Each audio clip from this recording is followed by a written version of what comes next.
In the BLS report just released, durable manufacturing productivity decreased by 4.3%. Hours worked increased by 6.6%, but only a 2% increase in output. BLS data applies to the roughly 19,000 machine shops in the U.S., more than you might think. Although small compared to behemoth manufacturers, machine shops are the backbone of American manufacturing. Large and small companies face the same challenges. The behemoths can absorb more because of their size. They don't feel it like you do. Why should a machine shop leader pay attention to productivity numbers?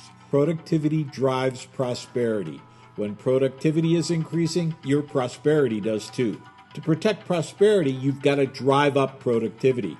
With quiet quitting, the challenge gets harder. Instead of dealing with quiet quitting, try wordless working.